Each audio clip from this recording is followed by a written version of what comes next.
What's up, guys? Pypo here, bringing you a video today. I'm doing some 2v2 with my warrior buddy K. Doesn't usually play warrior. Well, actually, I shouldn't say usually. Has started to play warrior pretty frequently here.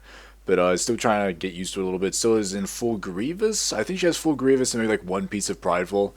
So trying to do some carries here. I also haven't touched Arena for a very long time. So I was very surprised when we did fairly well. I mean, we obviously were low rating. I think like these are like 1550, I think this rating is. Nothing too high or too special whatsoever, but it's always nice to go in with someone who you've never done Arena with before and actually do pretty well. Surprisingly, I don't know if we did well. We just versed shit people back to back. Like we might have even got hot streak. I don't know. We won like pretty much nearly every single game we played. Get some traps off there. Go into the enhanced shaman. Once the enhanced shaman is dead, we get onto the destruction warlock. Destruction warlocks, even when the partner's dead, fucking dangerous. I say this in nearly every arena video I ever make, and that's never underestimate one person because the way Mr. Pandaria works now, it's like you just have so many people that can drop you at the drop of a hat. You can just fucking die. So you gotta be very careful and pay attention, even if it's one person left, because you might have a warlock that drops 2 chaos bolts and all of a sudden you're fucking wrecked. We've rushed in here because we do have a monk and a chamois, and it's important when you're hunter guys and there's enhanced shamans. Use your silence when they pop their CD, and then use your disarm, and that's gonna dictate. It's not gonna dictate. It's gonna take away a lot of the DPS that they can do through that burst, which you really need to do, because if you don't, an enhanced shaman will fucking explode all over you. It's not fun. It's not nice. Nobody likes that except some women. Um, Basically, and then of course we're left with this fucking monk, which is just like, Jesus Christ, like what the fuck is going on here? You just have this terrible situation where monks, very nice survivability, very good maneuverability, and then they just run in every fucking direction and you're left chasing. I hate when people do this just because it's like, just leave. Like there's no way you can possibly 1v2 us. There's no way, like if he was lucky he might be able to beat through my warrior's second wind, but then you'd still have to deal with a hunter. Like there's no way you'd win that. Just fucking leave. I mean, I don't know why I pulled up the map. I guess I want to look at the map. Why am I pulling up maps? I have no idea. And then we have a priest and a hunter. Is that a feral druid? I can barely see from here. I think it's a feral druid and priest. So basically I put down the flare, wait for the priest to pop. There's the priest right there. Get on him immediately, put down a bind shot right there as well. Probably should have stood in the bind shot just to try and get that druid. I do trigger his stun right there and go to trap him. I think he does get out of that trap. That trap did not trigger. Did you see that?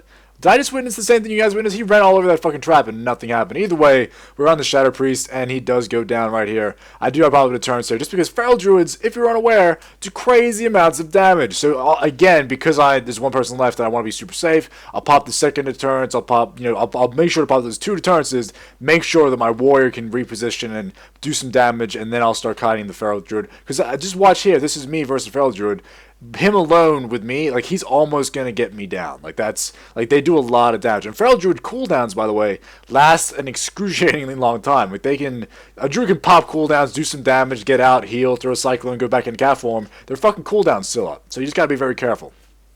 This one, of course, Boomkin and a warlock. Boomkin's scary, very scary. They can do a lot of damage. They have a lot of healing, and can do a lot of stuff. And this is one of those situations where we have to play kind of, conservatively, and we have to kind of back up a little bit. And I knew one of us was going to get CC spammed here. Obviously, they have fears, they have cyclones. Not good for either of us. It's basically up to the person who's not getting CC'd to stay the fuck alive. So as you see here, I try to pop a trap down. He does get out of my scatter, and therefore doesn't run over the trap because the fucking scatter just gets trinketed. But at least the trap still sits. I'd rather them trinket the scatter than trinket the trap, because that way they can accidentally walk over the trap later on. Sometimes that happens, and it's very nice. And you'll see here, both of us are like, they're popping CDs. It's line of sight. And then I'm going to get into a CC chain in a little bit, which leaves Kate the time to she has to stay alive until I'm out of that CC. See, right now I'm running in, I'm going to try and trap this this warlock, but he gets a fear off right as I go to scatter, which relates to me running to the other side of the fucking world. Because I cannot wait. I cannot wait until they take that out in Warlords, because I'm sick of running to the other side of the world. So then I put the trap down on the warlock, get onto the fucking the druid here, pop a silence, pop a binding shot, and just start going. And you can actually see that my warrior, switches to the warlock when he's behind the pole. We kind of separate them, because separated, these guys aren't too threatening. As fucked up as it is to say, we lived through their burst, we lived through the start of the game. Therefore, both of us are in really good positions right here. And you see the Warlock had to like go behind the pole, and I get the Druid down very, very low by myself. I'll come over, trap that Warlock, make sure we can finish off this Druid here. We played it pretty well. We played it pretty well. These are the kind of games that sometimes make me not want to do Arena, because often if you don't play them correctly, you'll end up with like this really just a shitty situation where you're led to fucking deal with like two people. If either of us like stood in the middle of this map while this match was going on, it would have been pretty much over. You have to line of sight. You have to do all this weird shit. The person who's not getting CC'd has to run around in circles and shit. It's kind of bullshit. It makes it like not as fun, but to win, it's what you got to do is like melee, and against casters, it's definitely something you have to do to stop those casts from happening. Then we get another Boomkin. Is it a Boomkin Warlock again? Oh no, it's a Feral Druid. Sorry, I just see the Druid. I assume it's Boomkin. Feral, I'm going to trap him immediately. He trinkets that one and just comes down after me. Get onto the Warlock and start doing some damage. And as you see here, that Druid popped the CD right there. The CD is now up. I'll deterrence because I don't want to get fucking destroyed. I feign death. I disengage away. I'm trying to get some really nice range. And he just cast the Cyclone right as my Warrior pops Spell Reflect, which was fucking resulted in him cycling himself. Now watch, this is me and a Warrior versus a Feral Druid with cooldowns. God damn, Feral Druids are strong. You gotta be fucking careful, man. Like they live for ages, they get the full health, they just do all this shit, and it's like, god damn, Feral. Like I never used to like worry about stealthies too much until I started 1v1ing Feral Druids, and they scare the living shit out of me. Like, just look at this guy. Just look at this. Fucking, I'm smashing him in the face with my bow for 7 years. Fucking just whatever. It's just brushing it off. It's like, oh, yeah, did you shoot me? I didn't realize you shot me right there. It's like, it's ridiculous how. And keep in mind, my Warrior obviously isn't full prideful. She'd be doing a lot more fucking damage if she was prideful. But at the same time, there's two of us beating on one fucking Feral Dude. It took ages to drop. God damn. This one here, Resto, Shami, and a Arms Warrior. Resto Shami was basically the idea here. Basically, I think what you should be doing in double DPS is actually CCing the healer and killing the DPS, but we did not have enough damage with the Warrior being just Grievous, usually to verse a full prideful team. So we decided to try and get the healer down and just CC the DPS. So I put a binding shot down. The binding shot actually was a complete misclick. I didn't mean to put it down where it did, where it happened to drop, but it worked out for us anyway because the Shami runs through it. Put the trap down on the Warrior there. He's going to get out of it, but by the time he's out of it, we fucking just drop. That Blade Storm from my fucking Warrior pal just drops shit. Just Blade Storm, even when you're not fully geared, does crazy amounts of damage. And then, of course, we get onto that Orc Warrior there as he's spinning, and we drop him down. Not too bad. Rogue Fire Mage. Now, this is basically... they're both going to be stealth. Like, that's going to happen. So I put a flare in the middle. I go stealth as well. Warrior will kind of run around and try and bait something out, but it gets spooky. So, again, you might not want to, like...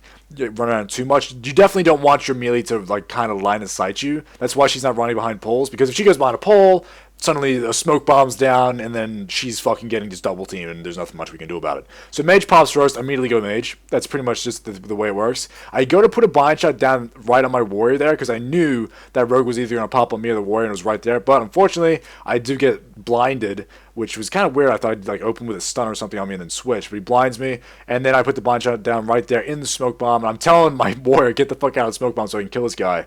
And we quickly get that Rogue down, but he actually popped the Vanish there. I thought he was dead. I'm not gonna lie, in the game, I thought he was dead, but we killed the Mage anyway. And then I realized, shit, that Rogue wasn't dead. He's just on like 0 health. And now I have to run off and chase this fucking...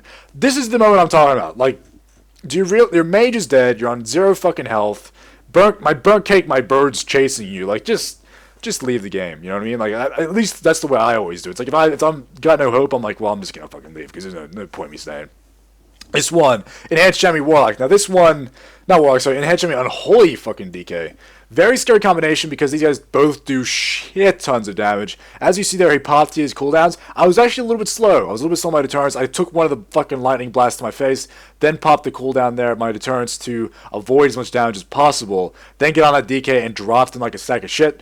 And just, you gotta get him as low as possible. And then you're left with an Enhanced Shami. Enhanced Shamis, by the way, a lot of survivability these days. Got their totems, got their healing totems, got their absorption totems, got their self-heals, got the wolves that heal them. So you guys gotta make sure, again, as I said in the beginning of the video, never underestimate one person. Like, as you can see, me and the Warrior both very low at this point in the game. You want to make sure you stay the fuck alive. Even if you're not doing any damage, you gotta stay alive and just give your partner enough time to kind of get on him, get him down as well, and like even it out.